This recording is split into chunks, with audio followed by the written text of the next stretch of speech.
নরসিংদীর বেলাবো থানার বাজনাবো ইউনিয়নের বাসিন্দা মোহাম্মদ আব্দুল বাতেন। বয়স প্রায় ৭০ ছুঁই ছুঁই।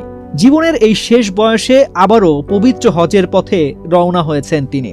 তবে এবার নিজের জন্য নয়, মরহুম বাবার পক্ষ থেকে বদলি হজ আদায় করতে স্ত্রীকে সঙ্গে নিয়ে মক্কার পথে পা বাড়িয়েছেন আব্দুল বাতেন।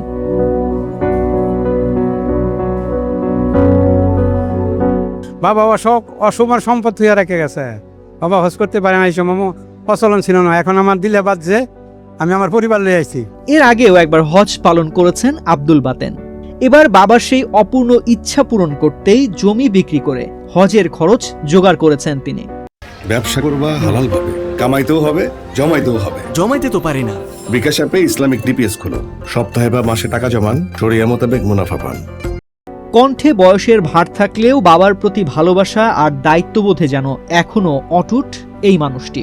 হজে যাওয়ার আগে দেশের মানুষ ও অসুস্থদের জন্য দোয়া চাইলেন এই বৃদ্ধ হজযাত্রী। বললেন, আল্লাহর ঘরে গিয়েও সবার জন্য হাত তুলবেন তিনি। দেশের জন্য সবার জিন্দারে মাফ করো, মর্দারে মাফ করো। যত মানুষ অসুস্থ আছে তাদের সুস্থতা দান করো, কাফের মুশরিককে হেদায়েত দান করো।